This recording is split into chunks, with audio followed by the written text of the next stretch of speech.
Hey there, this is Link Martindale, and you're listening to TV Confidential.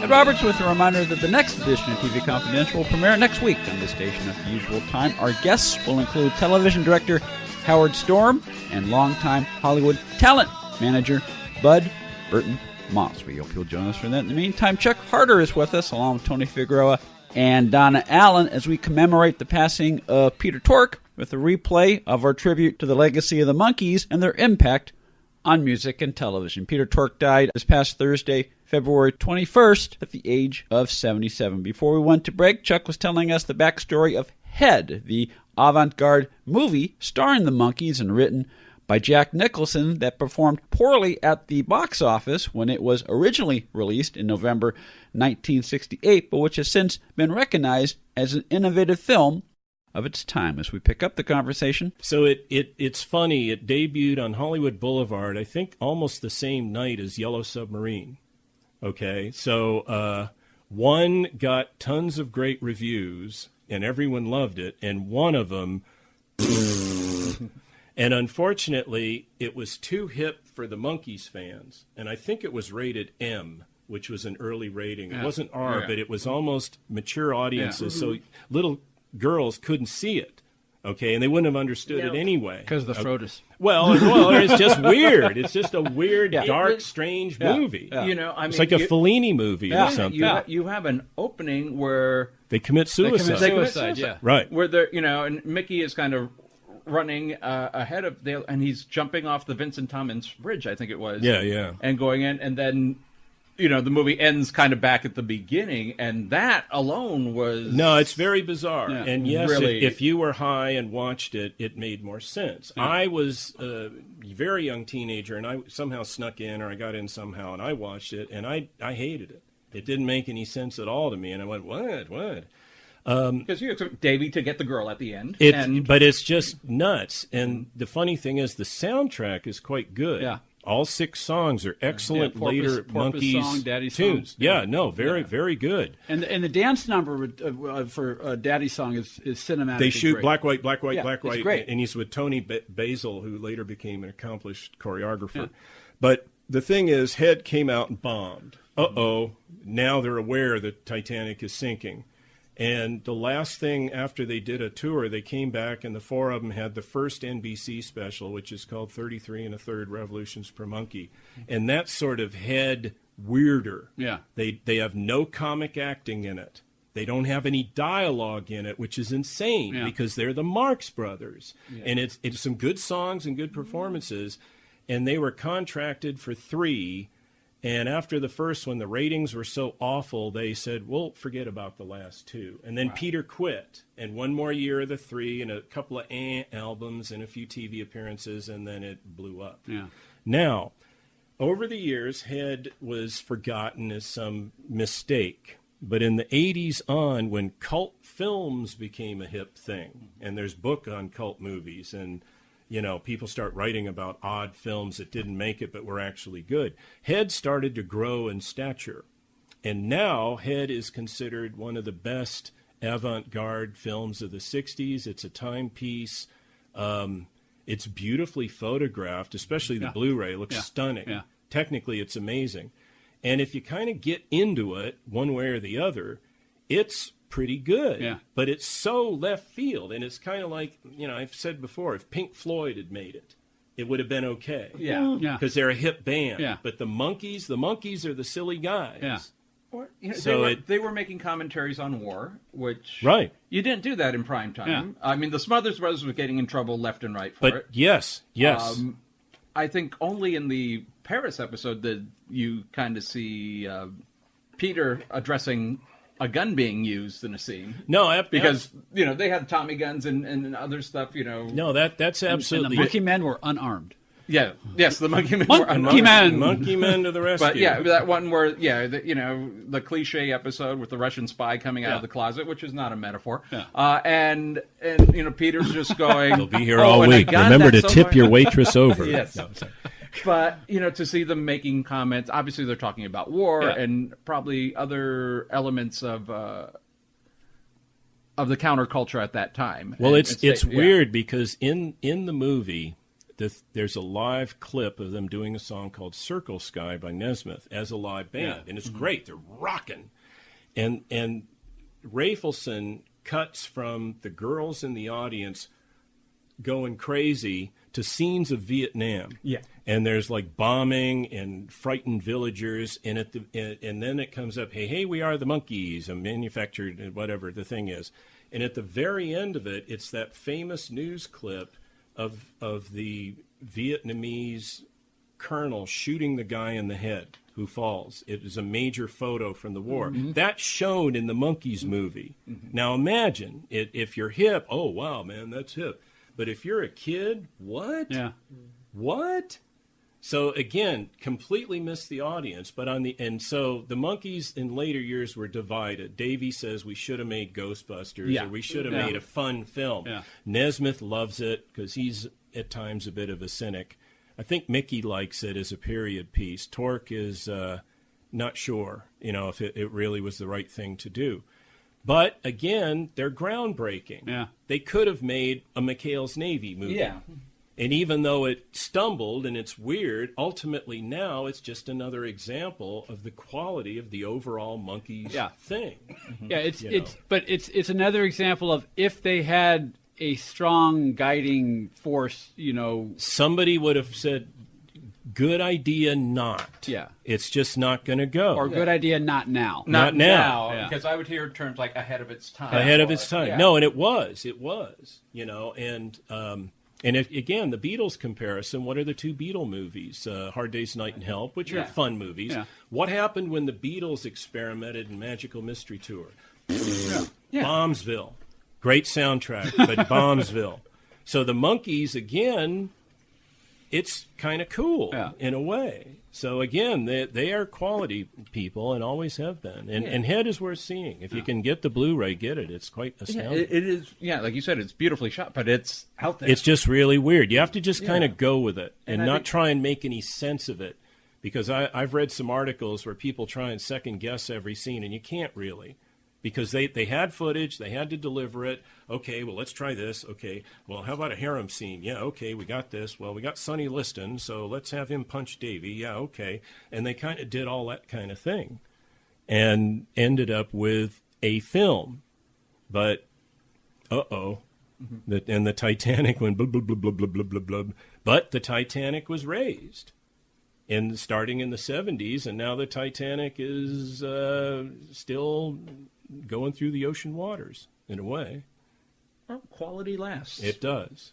Chuck Harter is with us, along with Tony Figueroa and Donna Allen. Chuck wrote the acclaimed documentary, Hey, Hey, We're the Monkees, which originally aired on the Disney Channel. Hendrix, you brought up Jimi Hendrix. The Monterey Pop Festival was run in San Francisco in the summer of '67 and was the first really great pop festival.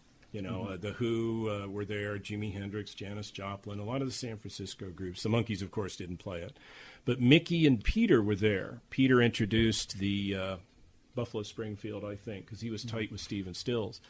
So they saw Hendrix, who stole the show because he played the guitar with his teeth and lit it on fire and annihilated the audience. And here's this screaming, crazed guy. So their big summer tour was coming up. And I guess Mickey saw him somewhere else and said, that's the guy who plays with his teeth. He's theatrical. He'll be great.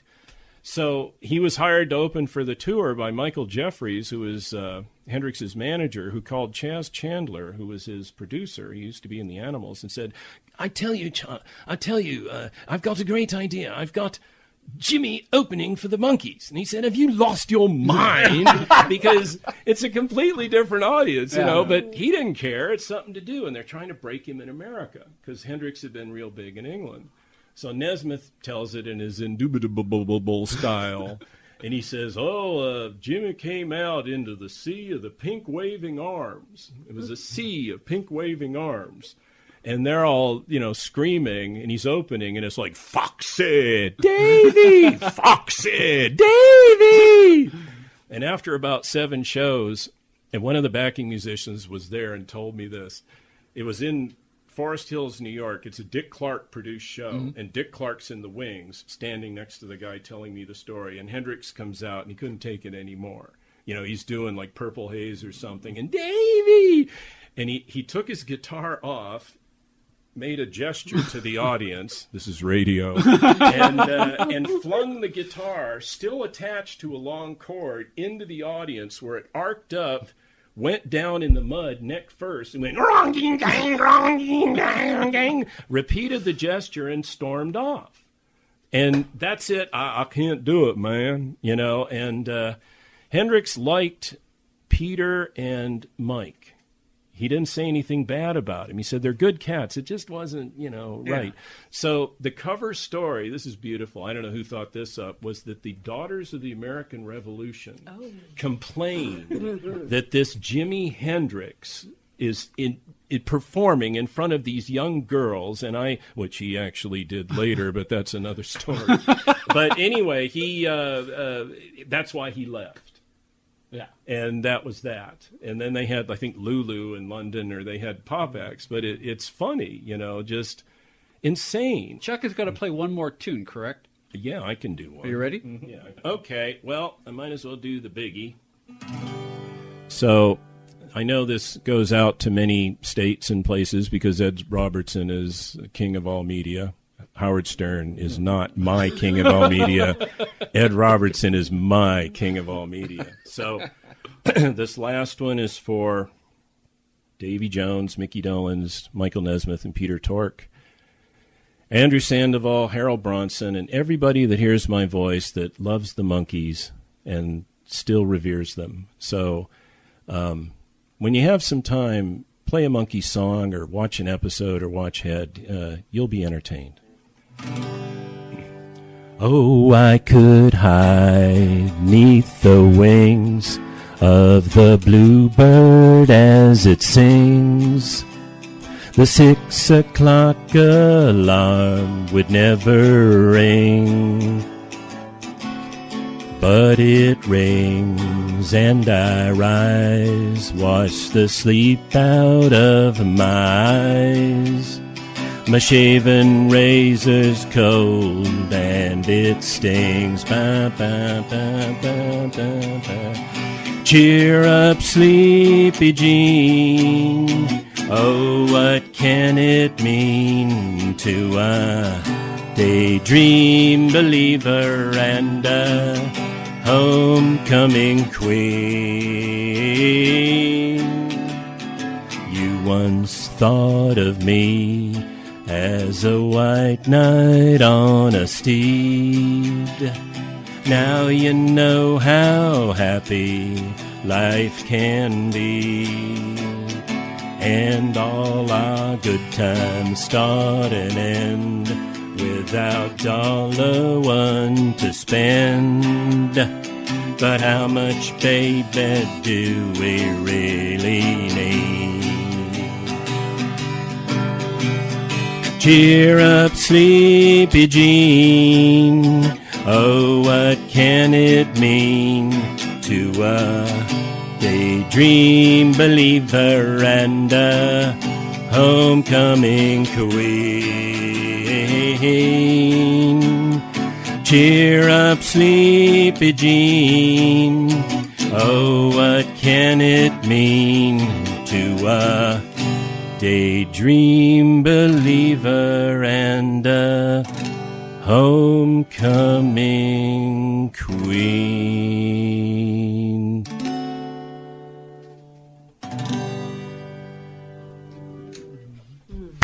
Yeah. Woo! Thanks, man.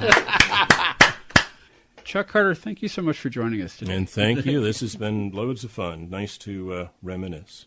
TV Confidential is available online for listening on demand as a podcast through iTunes, Spreaker, Apple Podcasts, Spotify, Stitcher, and anywhere else where you could download podcasts. You can also listen to recent episodes of TV Confidential on demand for free on the Listen Now page at televisionconfidential.com. If you haven't been listening to TV Confidential, this is who you're missing. Jen Asner, Connie Stevens, Dawn Wells, Eric Braden, Tony Camille, Jansen Williams, Don Most, Troy Finnis.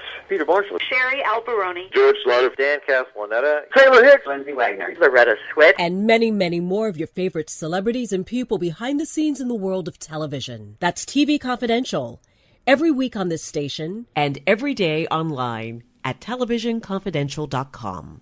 One more item if you're a fan of Robin Williams. Our friends at Time Life, working alongside the trustees of the Robin Williams estate, have just released Robin Williams Comic Genius. Robin Williams Comic Genius, a 22 DVD deluxe collection that is available right now exclusively at robinwilliams.com. Robin Williams Comic Genius celebrates all aspects of Williams' 40-year career in film, TV, and stand-up comedy, from his uproarious turn on Mork and Mindy to his legendary HBO stand-up specials, his innumerous appearances on late-night television, a comprehensive collection of Robin's USO shows from around the world, rare, never-before-seen footage of Williams' early stand-up career, and everything in between. Robin Williams' Comic Genius includes all 5 of his HBO stand-up specials, together for the very first time, as well as never-before-released concert specials, including Robin's full MGM Grand Garden stand-up show from 2007 and the Montreal stop on his last tour, plus 11 episodes of Mork and Mindy, including the 1-hour pilot, while bonus material in Robin Williams' Comic Genius includes brand new interviews with Billy Crystal, Steve Martin, Jay Leno, Eric Idle, David Steinberg, Louis Black, and Robin's son, Zach Williams. The package also includes brand new featurettes such as The Early Years and San Francisco, Where It All Started, the critically acclaimed 2018 HBO documentary, Robin Williams, Come Inside My Mind, a 24-page collectible book, and a whole lot more. That's Robin Williams Comic Genius. Robin Williams Comic Genius, available right now exclusively at robinwilliams.com.